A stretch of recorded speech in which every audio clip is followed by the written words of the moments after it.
Yo, what's up, man? What's going on, man? What's happening?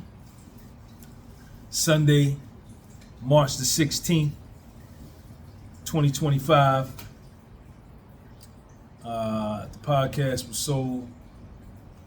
Myself, Sean Xavier Gumby Jr. No, I'm not Sean Xavier Gumby Jr. I'm Sean Xavier Gumby Sr. My son, Sean Xavier Gumby Jr.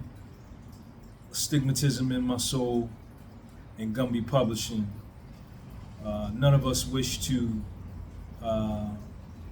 libel, slander, defame, or hurt anybody as it relates to the topic that we're going to talk about today, which is the United States of America versus Dion Lamont Gatlin Cuffy, which is real, actual court documents that are publicly available. You can get them online. And so what I want to do is I want to talk about, let's do like a 30-day recap, right? And then I want y'all to go into the comment section and tell me what you think, right?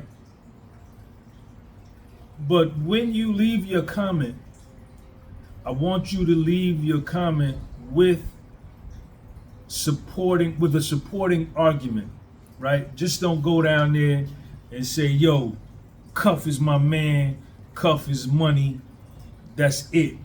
You know, I want you to say Cuff is my man, Cuff is money, because A, B, C, D, E, F, G, offer some supporting documentation or just a supporting argument. And the same with Meech, the same with Tammy Cowans, or whoever you want to talk about, Keith Kromer, Jack Harvey, Terry White. There's a host of people that are involved in this thing. You know, Meech is my man, Meech is good, you know, and say why you feel that way. Based on all of the information that we done went over so far today.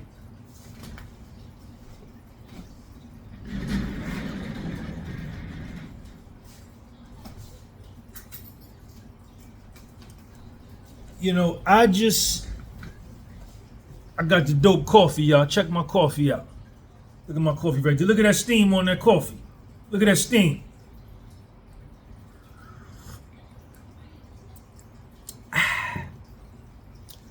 That's my third cup of coffee today. I drink about 4 or 5 cups of coffee every day. So, you know, a lot of things have come out with this case.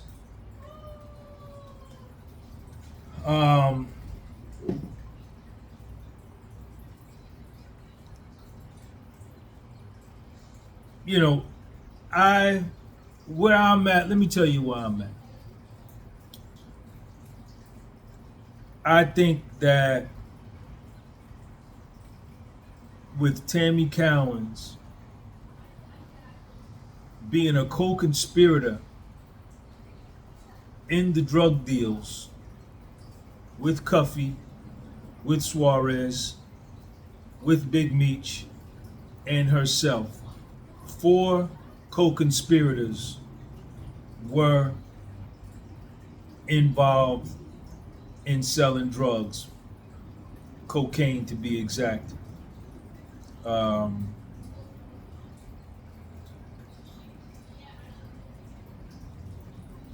she's never charged, right? But we know she's an informant. We also know that Big Meech was a part of that conspiracy. 1,000%. 1,000%. Not only did Tammy Cowans sign a sworn affidavit to that effect.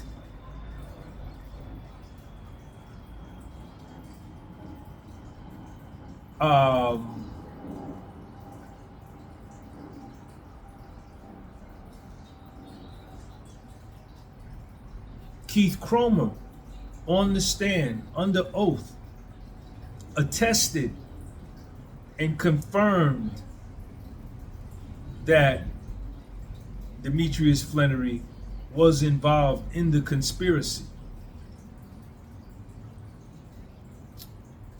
We know that Tammy Cowans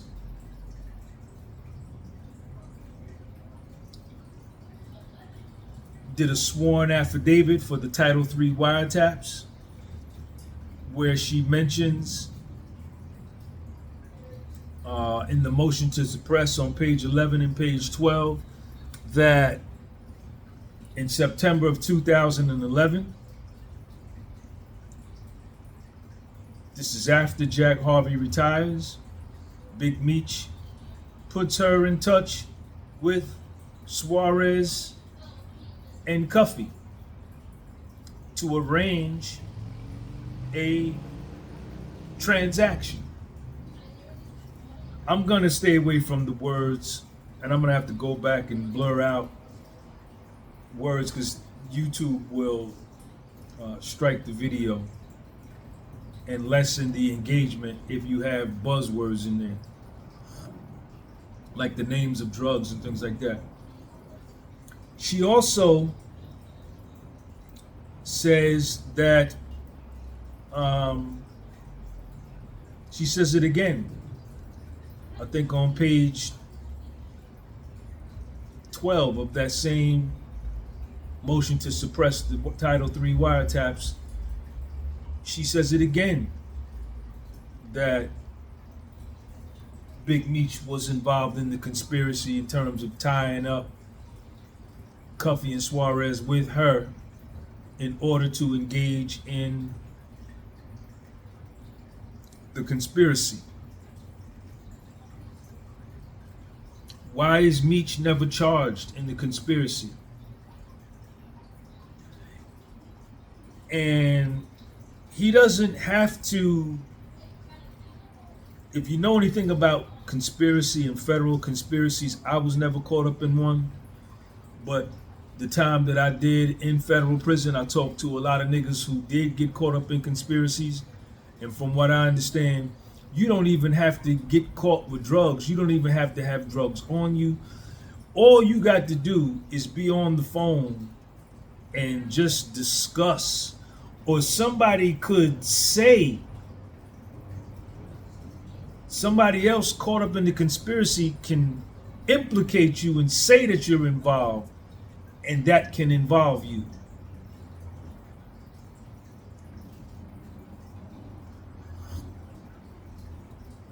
Why wasn't he charged as a co-conspirator?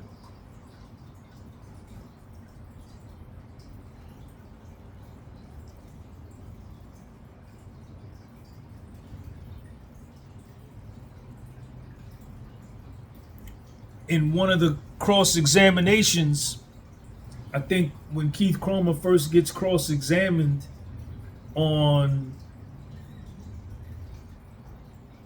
what is that, Friday, October 21st, 2016, one of the lawyers jumps right out and asks him,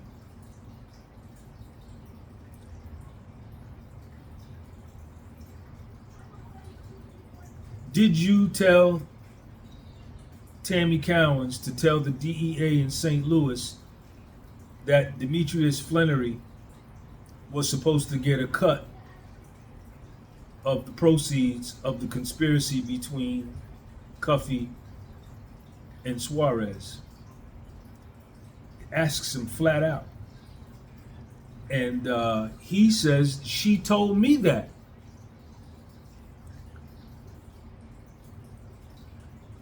So what we know is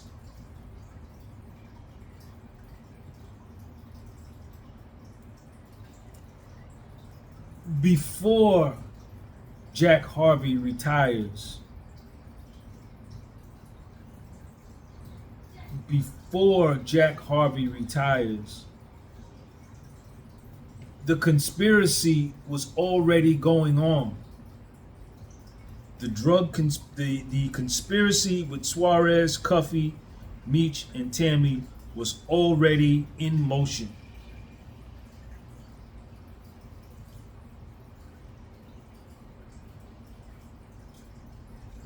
Now, when Jack Harvey retires in July of 2011, and I want all the niggas, all the Fed niggas, man. And when I say niggas, I mean men. You could be of any ethnicity, white, Asian, Latino, whatever, Mexican, foundational, Black American, African, whatever, Jamaican. But all the dudes that have done federal prison time, I'm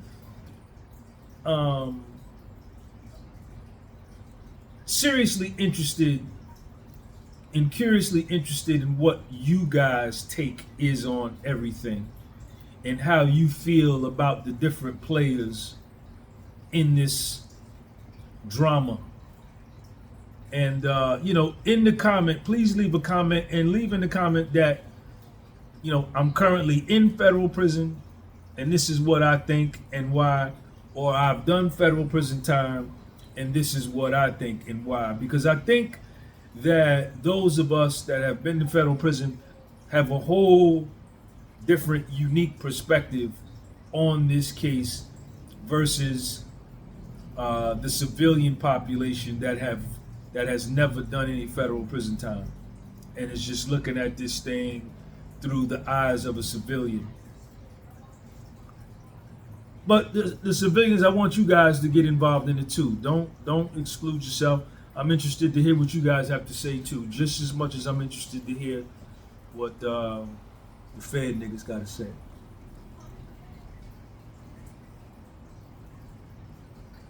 So Jack Harvey retires in 2011, and Keith Kromer takes over as the group supervisor of Task Force Number 2.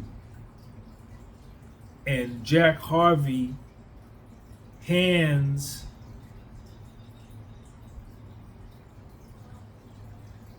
Tammy Cowans over to Keith Kromer in July of 2011. So they say. Me personally, I think Jack Harvey is protecting Big Meech. I really do. I don't know the reason. I can speculate as to the reason, but I think he is. Just my personal feeling. You don't have to agree. Now, when Keith Kromer takes over, and I think this is key, and this is all in the paperwork. I think this is key. When Keith Kromer takes over, he goes to Tammy Cowans and he tells her, we're going to utilize you in a whole different way than the way Jack Harvey utilized you. Do you still want to be down with this? She agrees, and she begins to get paid a $2,500 a month stipend for her information concerning, at this point,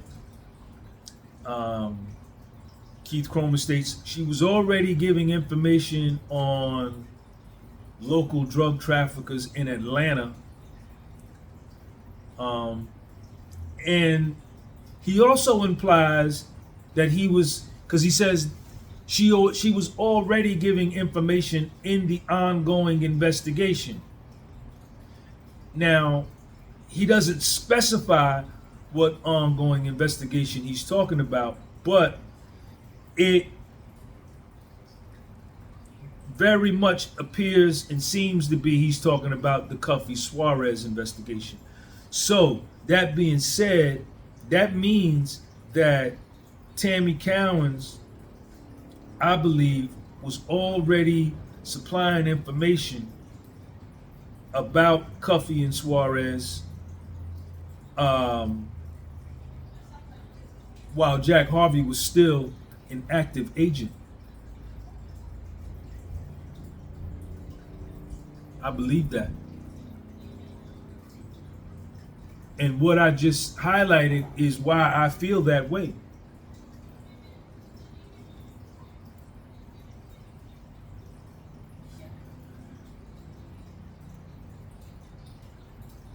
Now, let's talk about Terry White, right? Who was Terry White for?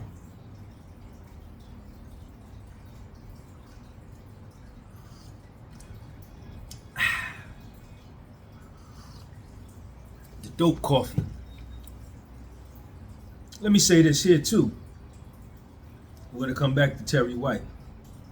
When Keith Kromer takes over as group supervisor of Task Force 2, he has a meeting with Tammy Cowans and tells her, we're going to be utilizing you in a whole different way from the way Jack Harvey was utilizing you. Keith Kromer was an expert. His expertise was wire intercepts, wiretaps. And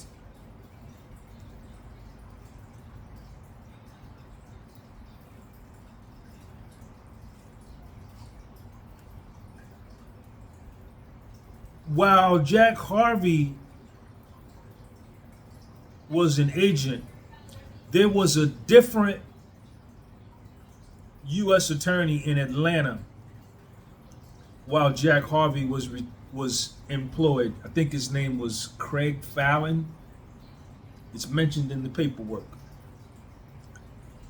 And this is where I think Terry White's case is so interesting. So we know that Tammy Cowans set up Terry White. She was the heart and soul of that case. Her controlling agent at that point was Jack Harvey. And at that point, there was a different U.S. attorney in office with Jack Harvey that may have been interested, willing, in implementing third-party cooperation in the Northern District of Georgia.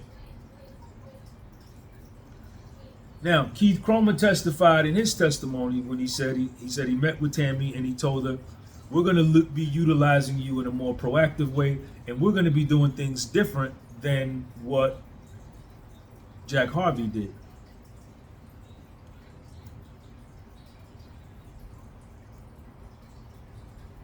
And then Keith Kromer told me that, now he's an expert in wiretaps, wire intercepts, that it was his policy when he became group supervisor that they didn't do third-party cooperation. Him and the U.S. attorney that was in place when he was the group supervisor, yes, federally they could have chose to do third-party cooperation, but it was pretty much their personal preference and their personal policy that they weren't going to do that. And was that the underlying reason why he told Tammy Cowans that he was going to use her in a different way? So I wanted to put that fact out there, right? I wanted to put that information out there.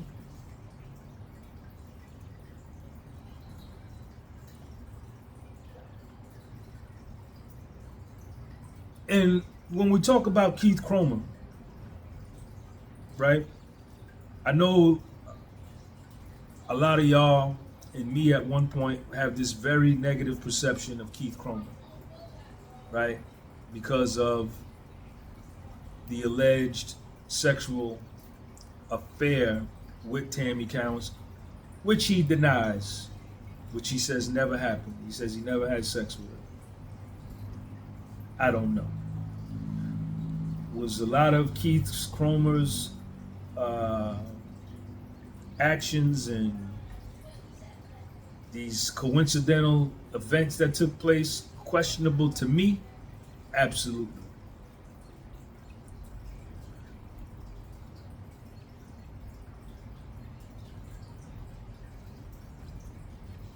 Absolutely.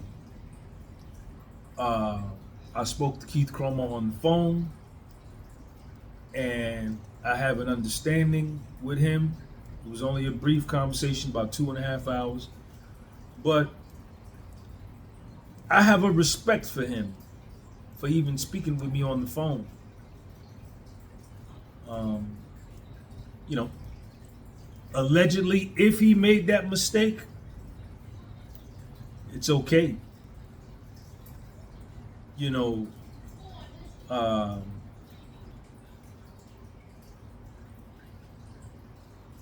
we're all susceptible. All men are susceptible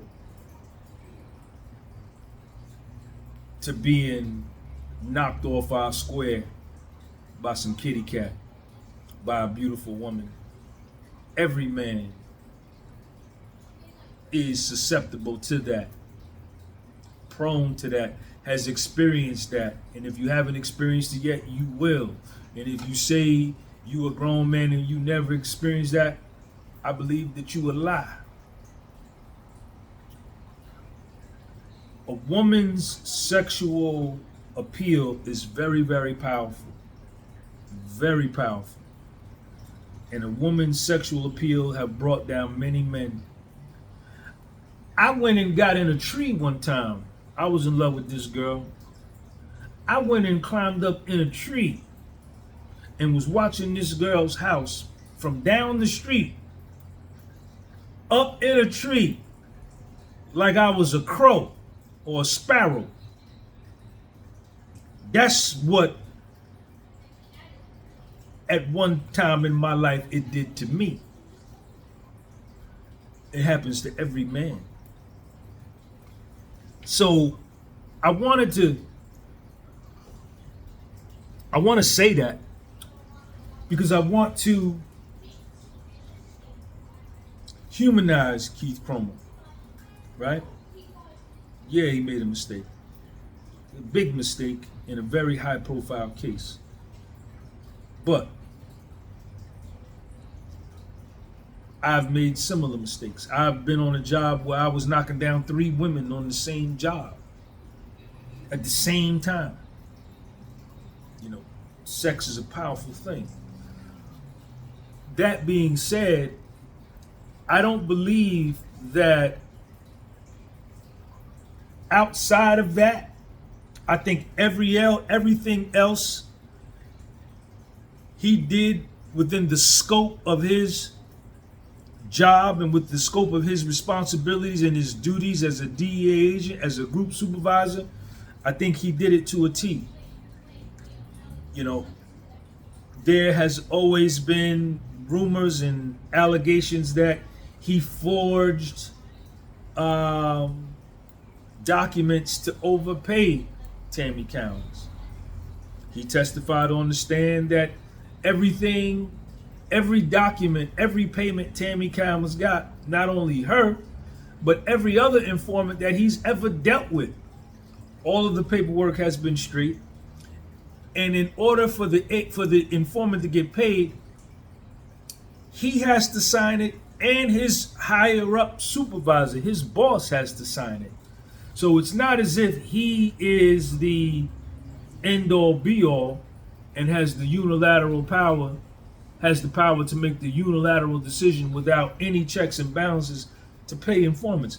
That's not the case. He has to get approval from his boss. So I think that knocks that theory out of the box.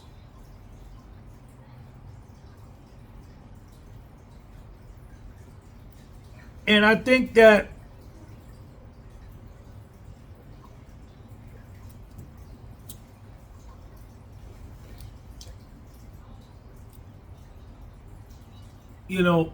I don't know if I believe him. I don't know if I believe him about the sex part. I asked him on the phone. He said, man, I never had sex with her, man. He said, did I go too far with my relationship with her? He said, yeah, but I never had sex with her. Now, I done heard from Cuff and my nigga Black, that there's pictures of them in the bed. I don't know. Maybe I got a lot more to read on Keith Kromer's testimony. And it may turn up, but to this point, I haven't read that. Not to say that it don't exist. And I believe Cuff. If he said that they showed in court them two in the bed, then hey.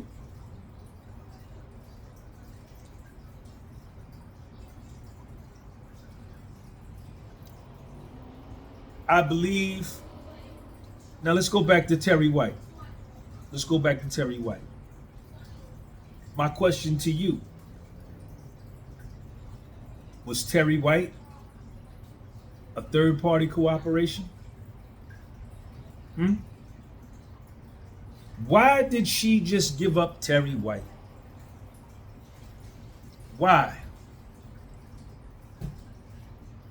According to Jack Harvey in his testimony, Terry White was not under investigation. The feds weren't even looking at him until Tammy Cowans spoke to this ex-con, if it really was an ex-con. I have my doubts about that and about who that may have been. I could be wrong.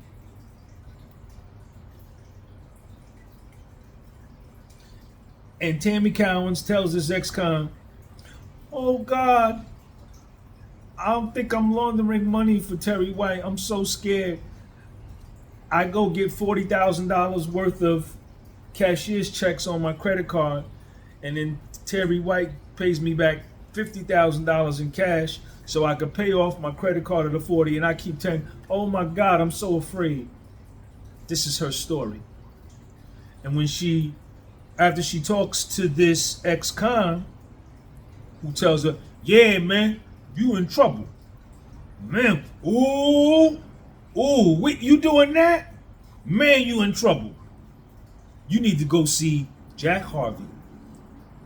You need to go see the Atlanta Police Department. You need to go see, a lawyer. You need to go see Jack Harvey. You don't need to go see a lawyer and ask a lawyer who specializes in white collar crime if you did something wrong. Go see Jack Harvey. And she says, okay. And before she goes to see Jack Harvey, this ex-con calls Jack Harvey on the phone and say, yo, I'm sending this lady down there to you. And he says, okay. Jack Harvey says, okay. And this is how the Terry White case gets started.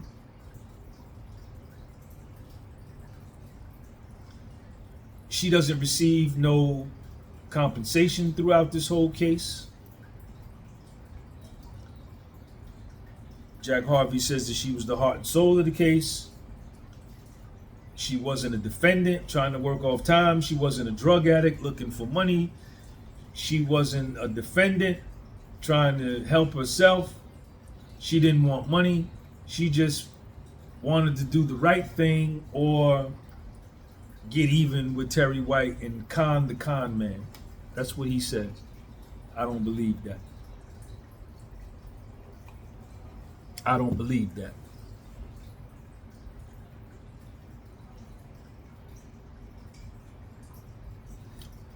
She sets Terry White up. Terry White gets busted. There is no Terry White case until she comes. This is 2008. Now, the question I want to know is, did she have Big Meech's life rights by then? Right? I can't remember. Maybe I did read it, but maybe y'all could put it in the comment section. When is the exact date that she actually gets? There go Luna, y'all, my cat. What is the exact date that she actually gets the life rights? Come here. Because it seems like every male, and her and Tammy were having Terry White and Tammy were having sex. They were in a relationship. It seems like every dude that comes near Tammy when she possesses these life rights gets knocked off. Doesn't that seem like that to you? And Jack Harvey even testified that this ex-con, when the ex-con called him and told him, Jack Harvey, to be on the lookout for Tammy Cowans coming down there, Jack Harvey, the lawyer, asked him, why do you think this ex-con did that? And Jack Harvey says on the stand that I think he was jealous of Terry White being so close to Tammy and was competing for her affection, her attention. This is what Jack Harvey said on the stand.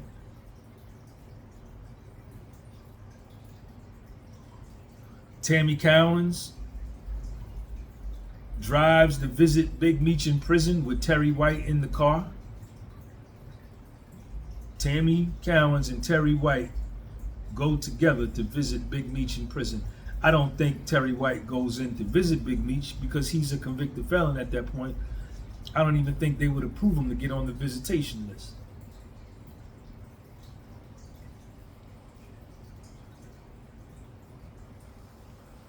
So at the end, after Tammy Cowans gets Terry White busted and sent to jail, Jack Harvey tells her, I'm going to put you in for an award.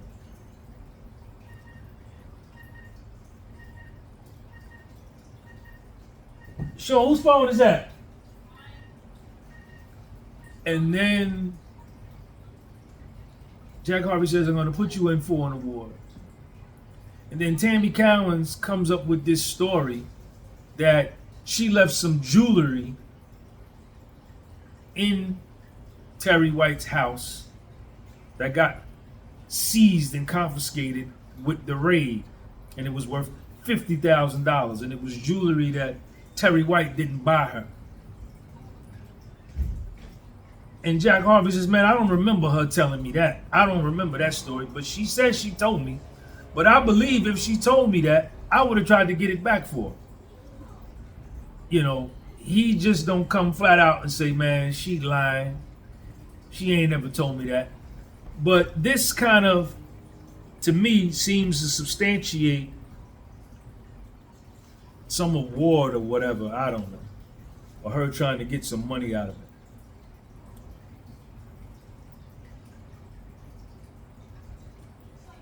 And now remember, she doesn't get her first award or big lump sum payment until March the 5th, 2013 and April the 16th, 2013.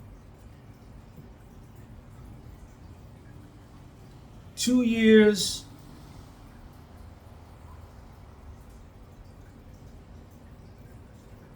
almost 2 years after Terry White gets busted. Now, you know, the argument can be made that the real estate and property that they seized from Terry White needed to be auctioned off or foreclosed on, and that takes time. I could dig that. You know,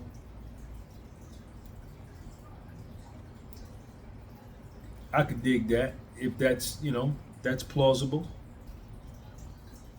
But then the other side, the flip side of that coin is it doesn't take long to get approval from the DEA to pay you something on the award up front as an advance on the award, right? Until the real estate settles, until the foreclosure settles.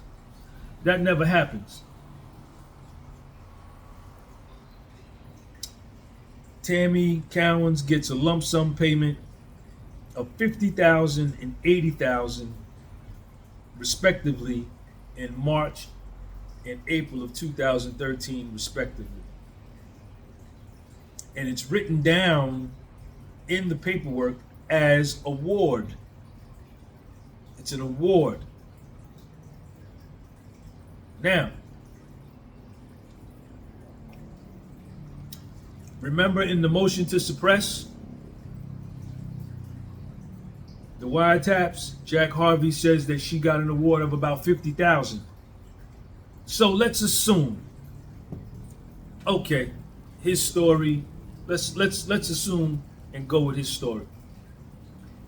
So that first payment, March the 5th, 2013, of 50 grand, would have been attributed to the Terry White case. What about the 80,000 on April the 16th, 2013? What was that for? I'll tell you what it was for. It was told to me, and even my nigga Black, and everybody alleges that is Keith Kromer falsifying documents to give her 80,000 so he can split it with her, or whatever the case may be, or she got him so wrapped up in the kitty cat he just doing whatever she tell him. That's the story on the street. But I asked Keith Kromer, I said, Keith Kromer, what about the 80,000, man? He said, Sean, that was for the work that she was doing. And what work was she doing? She was supplying information on Cuffy and Suarez. Remember that conspiracy was already going on. Cuffy and Suarez were involved in the conspiracy, having been put together by Big Meech. Tammy Cowans was receiving a finder's fee, and Demetrius Flannery of Big Meech was receiving a cut of the proceeds of that conspiracy. So Tammy Cowans was getting paid, was making money on the conspiracy, on the illegal conspiracy as a DEA informant, active DEA informant. She was getting $2,500 a month as an active DEA informant, supplying information on Cuffy and Suarez. And then she got the big lump sum award after Cuffy got busted of $80,000. And this is when Cuffy and them gets busted, this is when she starts to lie. This is when she starts to change her story, because as it said in the testimony, Keith Kromer says she knew that the violence of these men she was dealing with, Cuffy and Suarez, she became afraid. And this is when she calls Jack Harvey back on the phone. Remember, Jack Harvey puts her down in 2011. He don't hear nothing from her. She calls him out of the blue in 2013, but she ain't being straight up and telling them what it is. She's kind of beating around the bush. And then she tells Jack Harvey, they paid me $80,000. I don't know what it's for. That's a lie. Bitch, you knew exactly what it was for. It was for you setting up Cuffy and Suarez.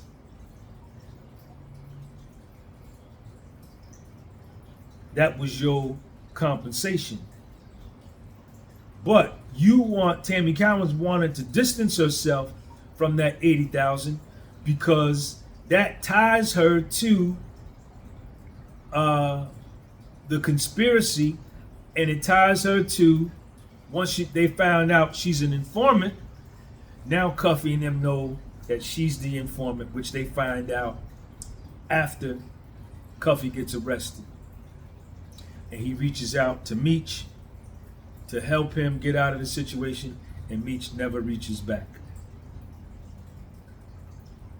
And this is the point where Tammy Cowans starts to perjure herself at the Franks hearing, and she starts to perjure herself as far as the sworn affidavit for the the Title III wiretaps, and she begins to just lie. And this is also the time that she comes up with the sexual affair with Keith Kromer. You know? So this is what we all know. This is what we all know.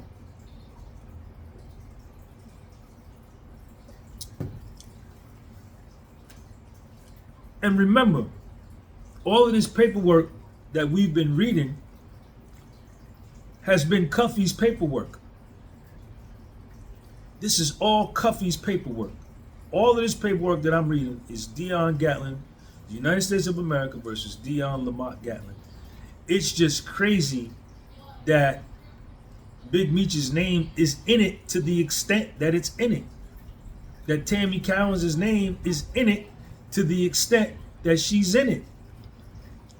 And that the Tammy Cowans Big Meech relationship is in Cuffy's paperwork to the extent that it's in it. That's undeniable. Now, Terry White.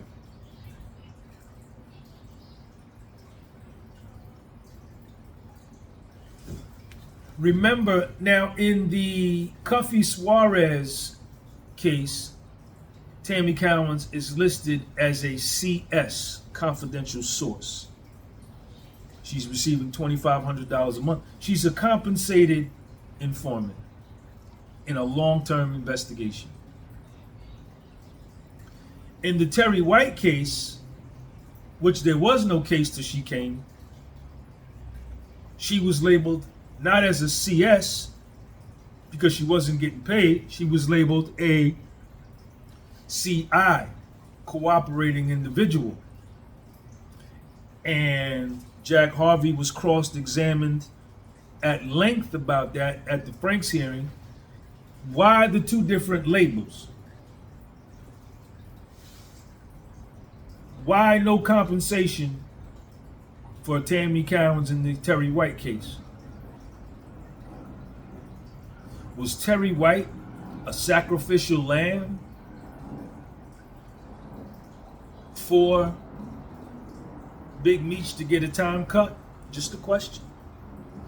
Was Terry White a test run to see Tammy Cowans if she could do it?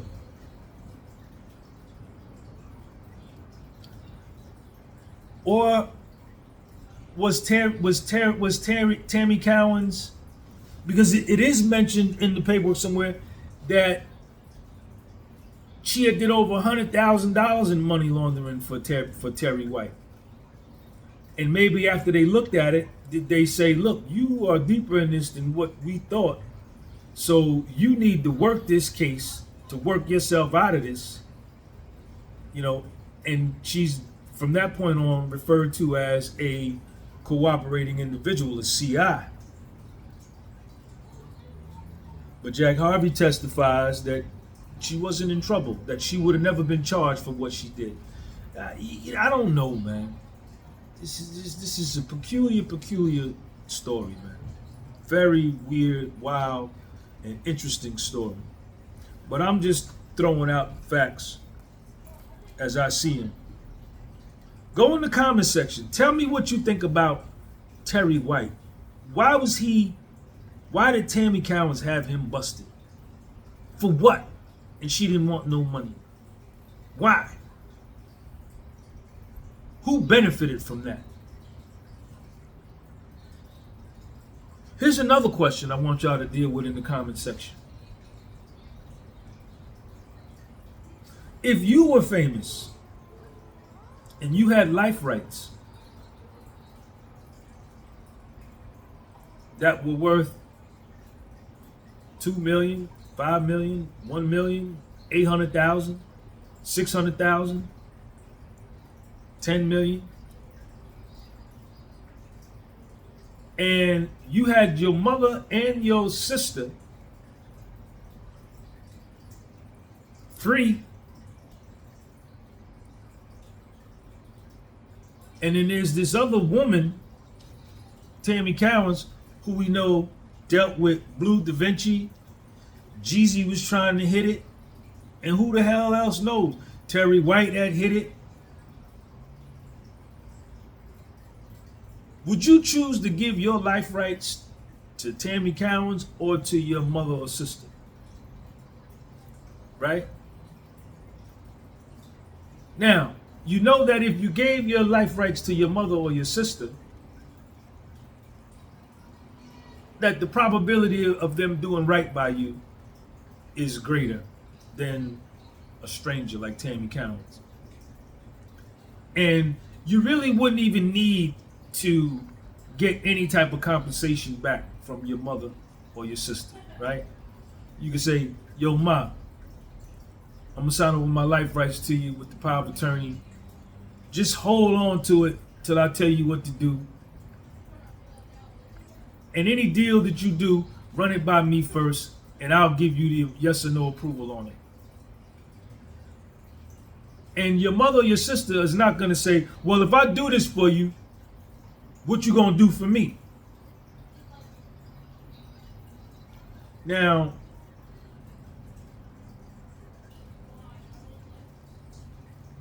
right, your mother or your sister wouldn't have to do anything in exchange for you because they doing it on the strength, for the love. And I know we all have different relationships with our mothers and with our sisters, but let's just think generically at this point. Family versus Tammy Cowans. Now, Big Meech gave Tammy Cowans his life rights and power of attorney. What did he get in exchange? He just gave that to her on the strength and was like, yeah, yo, man, yeah, you straight. I'm gonna give you my life rights. Go get money with it. I'm cool. I'm just gonna chill here on the compound for 20 years or 24 and a half years. Go knock yourself out. What did he need in return for giving her that? What did she promise him? Just food for thought. Go in the comment section.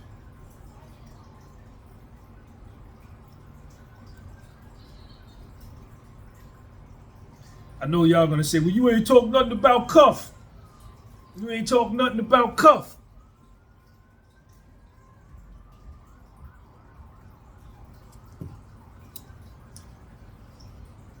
All of the paperwork I've been reading is Cuffy's paperwork. And a lot of y'all are saying that none of them were charged in this drug conspiracy. That's not true. Cuffy was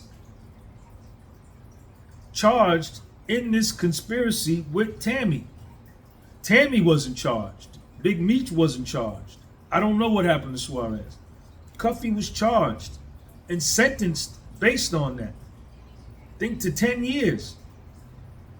Then he got the 17 to run consecutive for the gun charges, which were initially homicides of government witnesses. Now, there's a whole story behind that I have not read any factual paperwork. I tried to get a account with the St. Louis Post and Dispatch. I wasn't able to do that, but from what I understand, there was an excellent article done on that case. I've only have hearsay as to what happened with the homicides.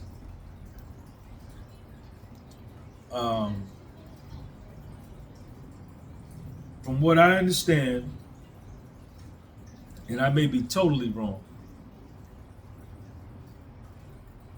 but from what I understand, one of the guys confessed to the homicide or homicides, whatever. But he was a heroin user. He was a heroin addict, and they picked him up.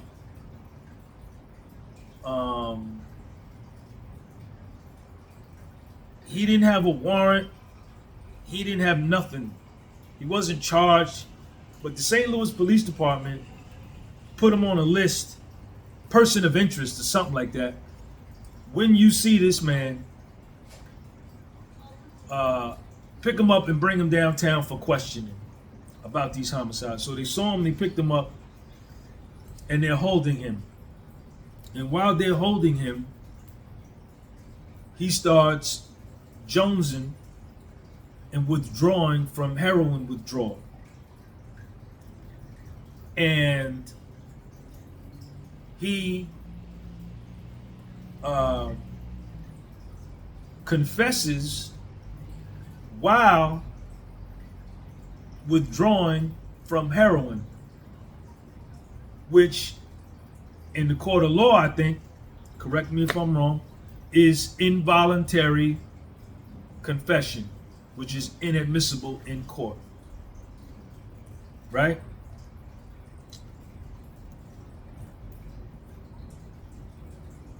So that made, I don't think they had a murder weapon. I don't think they had anything other than just talk. No witnesses, no nothing. And this gentleman's confession under withdrawal from heroin. So the defense lawyers are all over that. They say, man, this is inadmissible in court. This is an involuntary confession. This is no good. This don't hold no weight.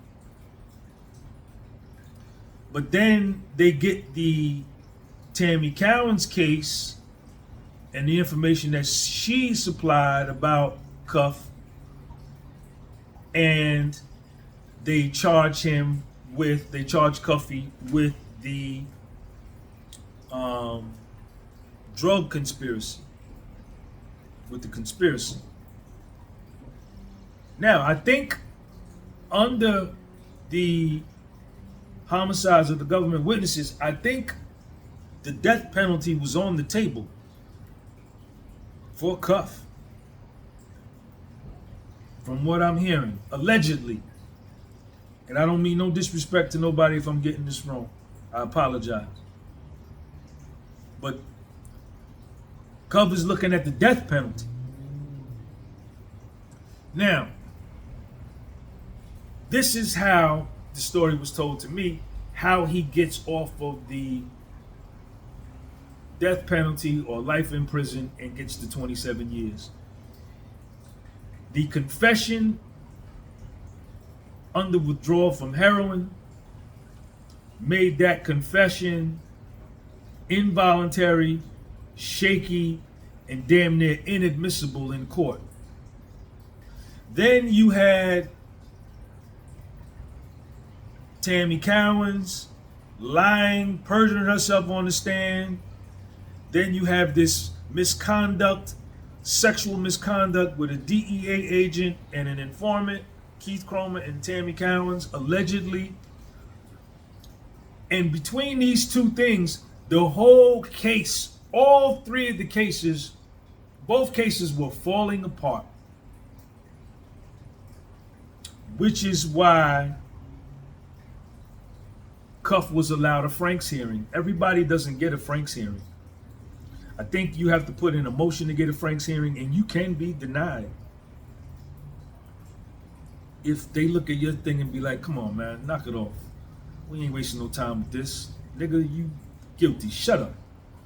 But if your motion and the evidence substantiates that, yo, we need to do a Franks hearing, you will get it. And Cuff got one. And from what I understand, the judge was on the verge of throwing out the whole entire case. And I think my nigga Black told me it took her over a year to rule on Cuffy's case because she saw the nonsense and everything, the fuckery that was going on. And I think from what they told me, she told the prosecution and the defense, y'all make a deal. Y'all come up with a deal. Because I'm on the verge of throwing this thing out. And they made the deal to not get the death penalty, not to get life in prison, but to take 10 years on the drug conspiracy, 17 years on the, a 924, the use of a firearm in the cause of someone's death. And I think Cuff, did he really want to risk it and go to trial and lose and then get the death penalty, knowing the way that St. Louis and Missouri have been gunning for him for all these years? Could he really win? And the government says, well, at least we get a conviction. 27 years, we'll take that. That's the story I was told. Don't come after me.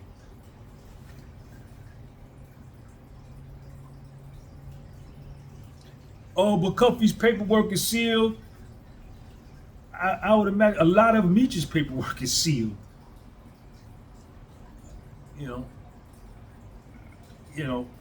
If you got supporting information, I told y'all that Cuffy is a rat, send it to me. I'll do a video on it.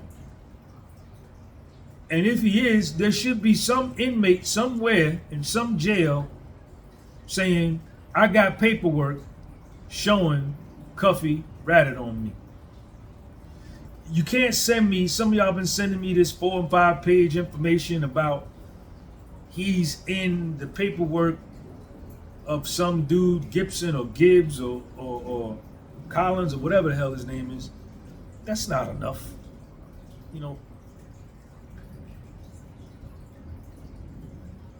Whatever. All right, I'm done. Y'all go in the comment section and do your thing. And you could also listen to all of this on Spotify. The podcast was sold on Spotify. Please follow me on Spotify.